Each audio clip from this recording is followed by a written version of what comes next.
हरे कृष्णा। आप सबका स्वागत है आज की भाद्रपद मास कथा श्रृंखला में।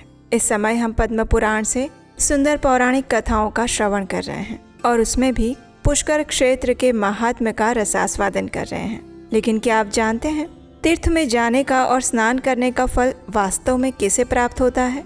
तो ये सुनिए। यस्य हस्तौ च पादौ च मनश्चैव सुसंयतं विद्या तपश्च कीर्तिश्च स तीर्थ फलमश्नुते। यानी ऋषि पुलस्त्य जी कहते हैं कि हे राजेंद्र, जो स्वभावतः क्रोधहीन, सत्यवादी, दृढ़ता पूर्वक उत्तम व्रत का पालन करने वाला और संपूर्ण प्राणियों में आत्मभाव रखने वाला है, उसी को तीर्थ सेवन का फल प्राप्त होता है और ये ऋषियों का परम गोपनीय सिद्धांत है। इसके साथ ही चलिए आज की भाद्रपद मास कथा का आरंभ करते हैं। भीष्मदेव ने कहा, हे ब्राह्मण, अब आप मुझे ये बताने की कृपा करें कि वेद वेत्ता ब्राह्मण तीनों पुष्करों की यात्रा किस प्रकार करते हैं और उसके करने से मनुष्यों को क्या फल मिलता है। तब ऋषि पुलस्त्य जी कहते हैं, हे राजन, अब एकाग्र चित्त होकर तीर्थ सेवन के महान फल का श्रवण करो। जिसके हाथ पैर और मन संयम में रहते हैं, जो विद्वान, तपस्वी और कीर्तिमान होता है, वही तीर्थ सेवन का फल प्राप्त करता है। जो प्रतिग्रह से दूर रहता है, यानी किसी का दिया हुआ दान नहीं लेता, प्रारब्धवश जो कुछ प्राप्त हो जाए उसी से संतुष्ट रहता है और जिसका अहंकार दूर हो गया है, ऐसे मनुष्य को ही तीर्थ सेवन का पूरा फल मिलता है। पुष्कर तीर्थ करोड़ों ऋषियों से भरा हुआ है। उसकी लंबाई 2.5 योजन यानी कि 10 कोस और चौड़ाई आधा योजन यानी कि 2 कोस है। यही उस तीर्थ का परिमाण है। वहाँ जाने मात्र से मनुष्य को राजसूय और अश्वमेघ यज्ञ का फल प्राप्त होता है। जहाँ अत्यंत पवित्र सरस्वती नदी ने ज्येष्ठ पुष्कर में प्रवेश किया है, वहाँ चैत्र शुक्ला चतुर्दशी को ब्रह्मा आदि देवताओं, ऋषियों, सिद्धों और चारणों का आगमन होता है। इसलिए इस तिथियों को देवताओं और पितरों के पूजन में प्रवृत्त होकर मनुष्यों को वहाँ स्नान करना चाहिए। इससे वे अभय पद को प्राप्त करते हैं और अपने कुल का भी उद्धार करते हैं। वहाँ देवताओं और पितरों का तर्पण करके मनुष्य विष्णु लोक में प्रतिष्ठित होता है।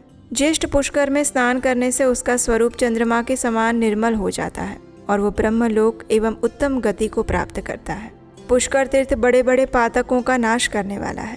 पुष्कर में तीनों संध्याओं के समय प्रातःकाल, मध्याह्न और सायंकाल में 10,000 करोड़ तीर्थ उपस्थित रहते हैं और आदित्य, वसु, रुद्र, साध्य, मरुत्कण, गंधर्व और अप्सराओं का भी प्रतिदिन आगमन होता है। वहाँ तपस्या करके कितने ही देवता, दैत्य और ब्रह्मर्षि दिव्य योग से संपन्न और महान पुण्यशाली हो गए।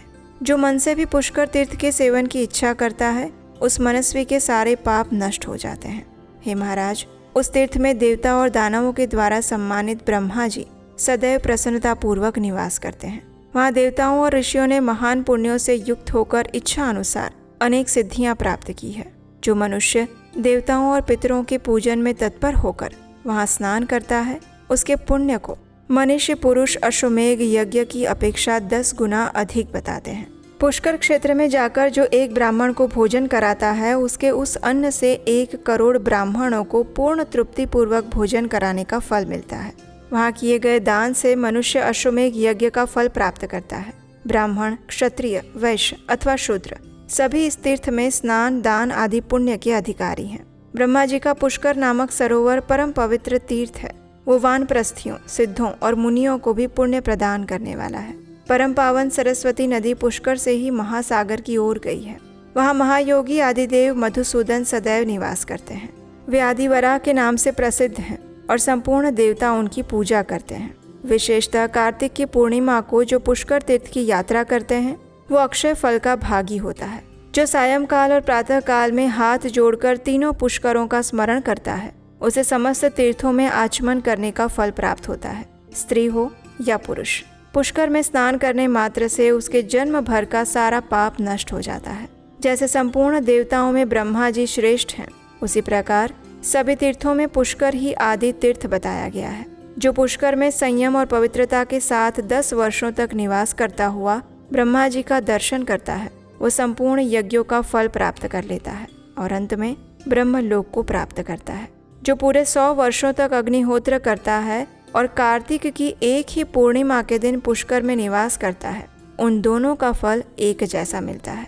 पुष्कर में निवास करना दुर्लभ है, पुष्कर में तपस्या का सुयोग मिलना कठिन है। पुष्कर में दान देने का सौभाग्य भी मुश्किल से प्राप्त होता है और वहाँ की यात्रा का सुयोग भी अत्यंत दुर्लभ है। जो ब्राह्मण वहाँ जाकर नाम मात्र के लिए भी संध्या उपासना करते हैं, उसे 12 वर्षों तक संध्या उपासना करने का फल मिल जाता है। जो अकेले भी कभी पुष्कर तीर्थ में चला जाए, उसको चाहिए कि झाड़ी में पुष्कर का जल लेकर क्रमशः संध्या वंदन करे। ऐसा करने से भी उसे 12 वर्षों तक निरंतर संध्या उपासन करने का फल प्राप्त होता है। जो अपनी पत्नी को पास में बिठाकर दक्षिण दिशा की ओर मुंह करके गायत्री मंत्र का जप करते हुए वहां तर्पण करता है, उसके उस तर्पण द्वारा 12 वर्षों तक पितरों को पूर्ण तृप्ति बनी रहती है।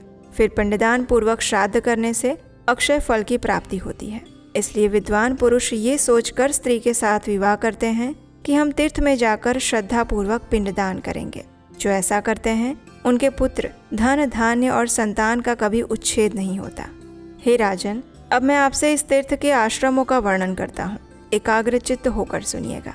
महर्षि अगस्त्य ने इस तीर्थ में अपना आश्रम बनाया है, जो देवताओं के आश्रम की समानता करता है।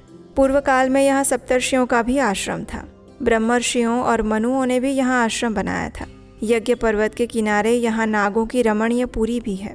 मैं महामना अगस्त्य जी के प्रभाव का संक्षेप से अब वर्णन करता हूँ। बहुत पहले की बात है। सतयुग में काल के नाम से प्रसिद्ध दानव रहते थे। उनका स्वभाव अत्यंत कठोर था। वे युद्ध के लिए सदैव उन्मत्त रहते थे। अब एक समय वे सभी दानव अनेक प्रकार के अस्त्र शस्त्रों से सुसज्जित होकर वृत्रासुर को बीच में रख के इंद्र आदि देवताओं पर चारों ओर से चढ़ गए। और तभी देवता लोग इंद्र को आगे करके ब्रह्मा जी के पास गए। उन्हें हाथ जोड़कर खड़े देखकर ब्रह्मा जी ने पूछा, हे देवताओं, क्या हुआ? जो भी कार्य करना चाहते हो वो सब मुझे मालूम है। मैं ऐसा उपाय बताऊंगा जिससे तुम वृत्रासुर का वध कर सकोगे। दधीची नाम के एक महान ऋषि हैं। उनकी बुद्धि बड़ी ही उदार है। तुम सब लोग एक साथ जाकर उनसे वर मांगो। वे धर्मात्मा हैं, इसलिए प्रसन्नचित होकर तुम्हारी मांग पूरी करेंगे।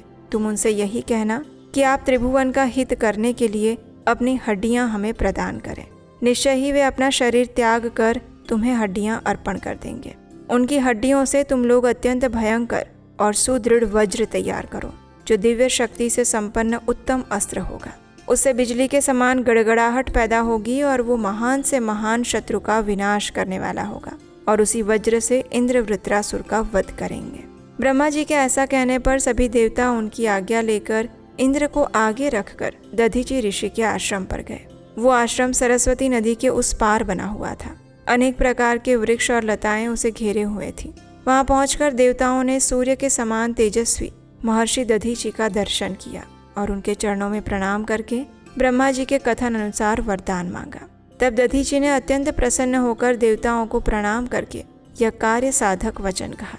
उन्होंने कहा, अहो, आज इंद्र आदि संपूर्ण देवता यहाँ किस लिए पधारे हैं? मैं देखता हूँ कि आप सभी लोगों की कांति फीकी पड़ गई है।